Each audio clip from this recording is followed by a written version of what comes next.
ದೇವಸ್ಥಾನಗಳಿಗೆ ಮಾತ್ರ ಯಾಕೆ ಟ್ಯಾಕ್ಸ್ ಅನ್ನೋ ಗವರ್ನರ್ ಪ್ರಶ್ನೆ ಬಗ್ಗೆ ನಾವು ಸರ್ಕಾರದ ಕ್ಲಾರಿಫಿಕೇಶನ್ ಕೂಡ ಕೇಳಿದ್ವಿ. ಸ್ಪಷ್ಟೀಕರಣ ಬೇಕಲ್ವಾ ಚರ್ಚೆ ಮಾಡೋಕ್ ಮುಂಚೆ? ರಾಮಲಿಂಗಾರೆಡ್ಡಿ ಅವರು ಸಚಿವರು ಸಂಬಂಧಪಟ್ಟ ಇಲಾಖೆಯದು ಮಾತನಾಡಿದ್ದಾರೆ. ಜೊತೆಗೆ ಇದಕ್ಕೆ ಕೌಂಟರ್ ರಿಯಾಕ್ಷನ್ ಬಿಜೆಪಿ ಕಡೆಯಿಂದ ಕೂಡ. ಮೊದಲಿಗೆ ಅವರಿಬ್ಬರ ಹೇಳಿಕೆಗಳನ್ನ ಗಮನಿಸೋಣ, ನಂತರದಲ್ಲಿ ಚರ್ಚೆ. ಈ ಧಾರ್ಮಿಕ ದತ್ತಿ ಈ ಕಾಯ್ದೆ ಮೇಲೆ ಒಂದು ಸುಪ್ರೀಂ ಕೋರ್ಟಲ್ಲಿ ಕೇಸ್ ಇತ್ತು. ಕೇಸ್ ಇದ್ದಾಗ ಅಮೆಂಡ್ಮೆಂಟ್ ಮಾಡ್ಬೋದಾ ಬೇಡವಾ ಅಂತ ಕೇಳಿದ್ದಾರೆ, ಮೊದಲನೇದು. ಎರಡನೇದಾಗಿ ಅನ್ಯ ಕೋಮ್ನವ್ರಿಗೆ ಏನಾದರೂ ಅವಕಾಶ ಇದೆಯಾ ಅಂತ ಕೇಳಿದ್ದಾರೆ. ಅದರಲ್ಲಿ ಎರಡು ಕಡೆ ಮಾತ್ರ, ಒಂದು ಬಾಬಾ ಬುಡನ್ಗಿರಿ ದತ್ತಾತ್ರೇಯ ಟೆಂಪಲ್ನಲ್ಲಿ ಮತ್ತು ಚೌಡೇಶ್ವರಿ ಭೂತರಾಯ ಸಾದತ್ ತಾಲೀಕ್ ಅಂದರ್ಗ, ಇದರಲ್ಲಿ ಕೂಡ ಬಿ ಜೆ ಪಿ ಸರ್ಕಾರದಲ್ಲೂ ಕೂಡ ಎರಡೂ ಕೋಮ್ನವ್ರನ್ನ ಹಾಕ್ತಾರೆ ಅಷ್ಟೇ. ನಾವು ಮೊದಲಿಂದಲೂ ಕೂಡ ಇದರ ವಿರೋಧವಾಗಿದ್ದೇವೆ. ಕೌನ್ಸಿಲಲ್ಲಿ ಬಂದಾಗ ಅದರ ವಿರುದ್ಧ ನಾವು ಮತ ಹಾಕಿದ್ದೇವೆ. ಅವರ ಬಿಲ್ಲು ಅಲ್ಲಿ ಬಿದ್ದೋಗಿದೆ. ಮತ್ತೆ ಅದನ್ನು ಅಸೆಂಬ್ಲಿಯಲ್ಲಿ ತೊಗೊಂಡೋಗಿ ಇಟ್ಟು ತರಾತುರಿಯಲ್ಲಿ ಇದನ್ನು ತೊಗೊಂಡು ಬಂದರು. ಆದರೆ ಮಾನ್ಯ ರಾಜ್ಯಪಾಲರು ಸರಿಯಾದ ಅಂಶಗಳನ್ನು ಪ್ರಸ್ತಾಪ ಮಾಡಿದ್ದಾರೆ. ಹಿಂದೂಗಳಿಗೆ ಮಾತ್ರ ಯಾಕೆ ಇದು? ಇವತ್ತು ರಾಮಲಿಂಗಾರೆಡ್ಡಿ ಅವರು ಇನ್ನೊಂದು ಮಾತನ್ನು ಹೇಳಿದ್ದಾರೆ. ಟೆಂಪಲ್ಸ್ ಗ್ರೇಟ್ ಟೆಂಪಲ್ಸಿಂದ ತೆಗೆದಿದ್ದ ಹಣನ ಟೆಂಪಲ್ ಡೆವಲಪ್ಮೆಂಟ್ ಮಾಡ್ತೀವಿ ಅಂತ. ಚರ್ಚ್ಗಳು ABCD ಇಲ್ವಾ? ಮಸೀದಿಗಳಲ್ಲಿ ABCD ಇಲ್ವಾ? ಅವ್ರದ್ದು ಅಕೌಂಟಬಿಲಿಟಿ ಇಲ್ಲ, ನಮ್ಮದು ಯಾಕೆ ಅಕೌಂಟಬಿಲಿಟಿ ಬೇಕು? ನಾವು ಮೊದಲಿಂದಲೂ ಕೂಡ ಇದರ ವಿರೋಧವಾಗಿದ್ದು. ಚರ್ಚೆಯನ್ನು ಆರಂಭ ಮಾಡೋಣ. ಅದಕ್ಕಿಂತ ಮುಂಚೆ ಅತಿಥಿಗಳು ಜಾಯ್ನ್ ಆಗಿದ್ದಾರೆ, ಅತಿಥಿಗಳನ್ನ ಕೂಡ ವೆಲ್ಕಮ್ ಮಾಡೋಣ.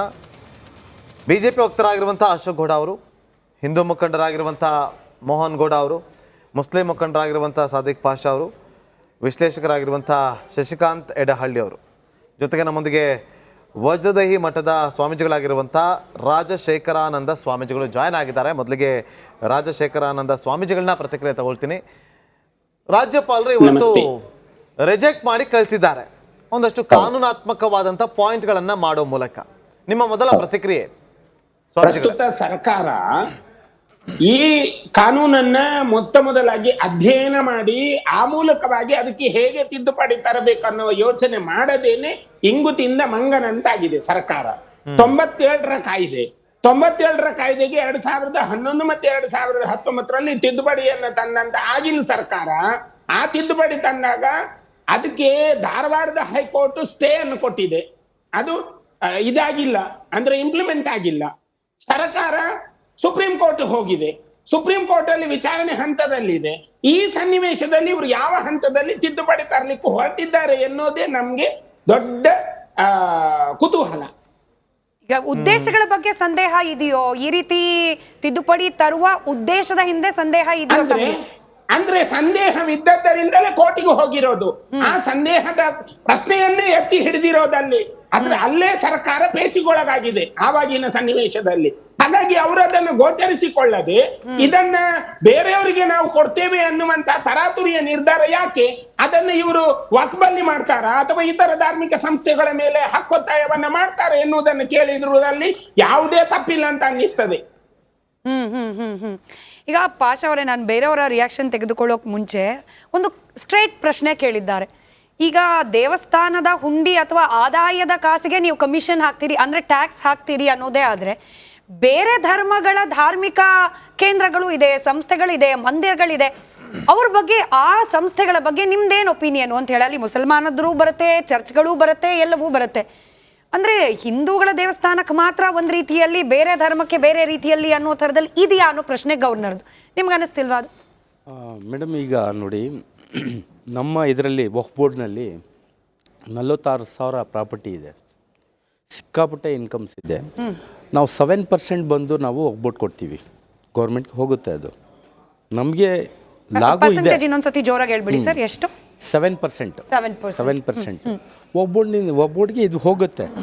ಯಾವುದು ವಕ್ಫ್ ಪ್ರಾಪರ್ಟಿ ಇದೆ ಅದರಿಂದ ಬರೋ ಇದರಲ್ಲಿ 7% ನಾವು ಕೊಡ್ತಾ ಇದ್ದೀವಿ, ವಕ್ಫ್ ಬೋರ್ಡ್ಗೆ ಕೊಡ್ತಾ ಇದೀವಿ. ಅದು ಗೌರ್ಮೆಂಟ್ ಟಚ್ ಇದೆ.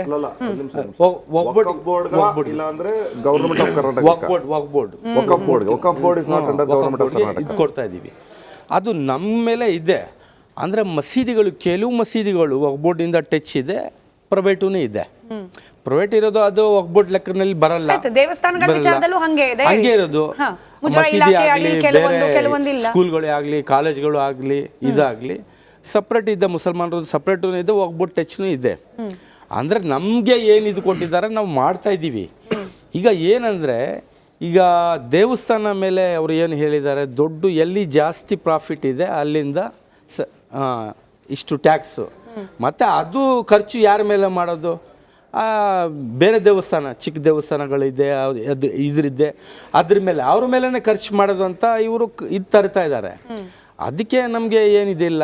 ಈಗ ಪಾಷ ಅವರೇ ನೀವು ಹೇಳಿ, ಈಗ ನಾಳೆ ದಿನ ಸರ್ಕಾರ ಇನ್ನೊಂದು ನಿರ್ಧಾರ ಕೈಗೊಳ್ಳುತ್ತೆ, ಕೇಂದ್ರ ಸರ್ಕಾರನೇ ಕೈಗೊಳ್ತು ಅನ್ಕೊಳ್ಳಿ, ಇಲ್ಲ ನಾವು ಎಲ್ಲ ಧರ್ಮಗಳ ಈ ಆಚರಣೆ ಕೇಂದ್ರಗಳನ್ನು ಕೂಡ ಸಮಾನವಾಗಿ ನೋಡ್ತೀವಿ, ಹೀಗಾಗಿ ಕೆಲ ಮಾಸ್ಕ್ಗಳು ಕೂಡ ಮಸ್ಜಿದ್ಗಳು ಕೂಡ ಸರ್ಕಾರದ ಅಧೀನದಲ್ಲೇ ಬರಬೇಕಾಗತ್ತೆ, ಮುಜರಾಯಿ ಇಲಾಖೆ ಅಡಿಯಲ್ಲಿ ದೇವಸ್ಥಾನ ಹೆಂಗಿದೆ ಹಂಗೆ ಅವರು ಕೂಡ ತಮಗೆ ಬರುವ ಆದಾಯದಲ್ಲಿ ಪಾಲನ್ನ ಕೊಡಬೇಕು ಅನ್ನೋ ನಿಯಮ ಬಂದ್ರೆ ಒಪ್ಕೊಳ್ತೀರಾ ಅದನ್ನ? ಮಸೀದಿ ದರ್ಗಾ ಅದು ಸರ್ಕಾರ ಹತ್ರ ನಾವು ತಗೊಳ್ಳಿಲ್ಲ, ನಮ್ಮ ಸಪ್ರೇಟ್, ಅದು ಪರ್ಸನಲ್, ನಮ್ಮ ದುಡ್ಡಿನಿಂದ.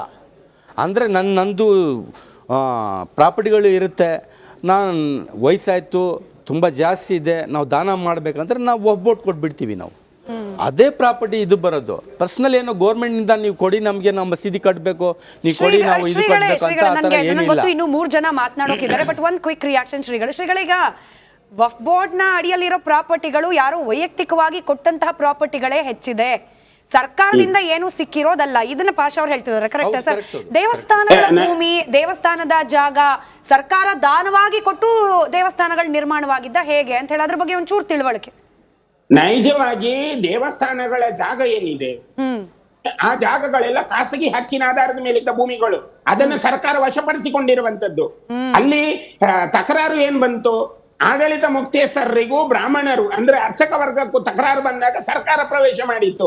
ಮೊನ್ನೆ ನಮ್ಮ ಮಂಗಳೂರಿನ ಪದವಿನಂಗಡಿಯಲ್ಲಿ ಒಂದು ಕೊರಗಜ್ಜ ಕ್ಷೇತ್ರ ಇದೆ, ಅಲ್ಲಿ ಅರ್ಚಕರಿಗೂ ಅಲ್ಲಿಯ ಆಡಳಿತ ಮುಕ್ತೇಸರರಿಗೂ ತಕರಾರು ಬಂತು, ಸರ್ಕಾರ ಬಂದು ಬೀಗ ಜಡಿಯಿತು.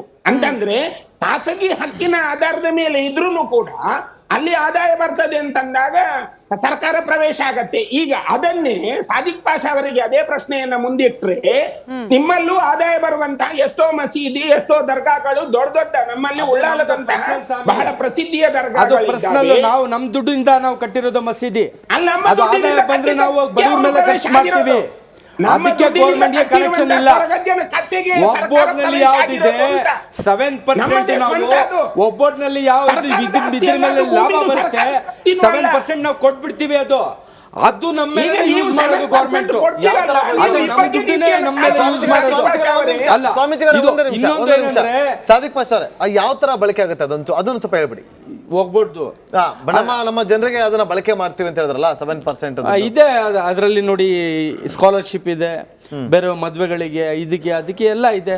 ಅಂದ್ರೆ ನಾವು ಒಬ್ಬೊಟ್ಟಿಗೆ ನಾವು 7% ಅಂದ್ರೆ ನಾನು ಪರ್ಸನಲ್ ಆಗಿ ಒಂದು ಟ್ರಸ್ಟ್ ನಡೆಸ್ತಾ ಇದ್ದೀನಿ. ಆ ಟ್ರಸ್ಟ್ ನಲ್ಲಿ ಏನ್ ಆದಾಯ ಬರುತ್ತೆ, ವಫ್ ಮಾಡಿರ್ತಾರಲ್ಲ, ನಮಗೆ ವಫ್ ಕೊಟ್ಟಿರ್ತಲ್ಲ, ನಾವು ಒಬ್ಬೊಟ್ಟು ಜಾಯಿಂಟ್ ಮಾಡಿರ್ತೀವಿ, ಇದರಲ್ಲಿ ಬರೋದು 7% ನಾವು ಅಲ್ಲಿ ಕೊಡ್ತೀವಿ. ಅದು ಯೂಸ್ ಮಾಡ್ತಾರೆ ಯಾರ ಮೇಲೆ? ಈಗ ಅದೇ ಕಾನೂನು ಮಾಡೋಣ ಅಂತ ಮಾಡ್ತಾ ಇರೋದು. ಈಗ ಕೆಲವು ಪೂಜಾರಿಗಳು ಇದ್ದಾರೆ, ತುಂಬಾ ಜಾಸ್ತಿ ಪೂಜಾರಿಗಳಿದ್ದಾರೆ, ಅವರು ಇದರಿಂದ ನಮ್ಗೆ ಏನಿದಿಲ್ಲ ಬರ್ಲಿ ಕಾನೂನು ಅಂತ ಹೇಳ್ತಾ ಇದ್ದಾರೆ. ನಾವು ಸರ್ಕಾರದಿಂದ ನಾವು ಹೆಲ್ಪ್ ತಗೊಂಡಿಲ್ಲ, ಸರ್ಕಾರಕ್ಕೆ ನಾವು ಹೆಲ್ಪ್ ಮಾಡಲ್ಲ. ನಮ್ಮ ಸಮುದಾಯದಲ್ಲಿ ಪ್ರಶ್ನೆ ಕೇಳಿಸ್ಕೊಂಬಿಡಿ, ನಮ್ಮ ಸಮುದಾಯದವ್ರು ದಾನ ಕೊಟ್ಟ ಭೂಮಿ ಇದು, ಅದ್ರಲ್ಲಿ ವಕ್ಫ್ ಬೋರ್ಡು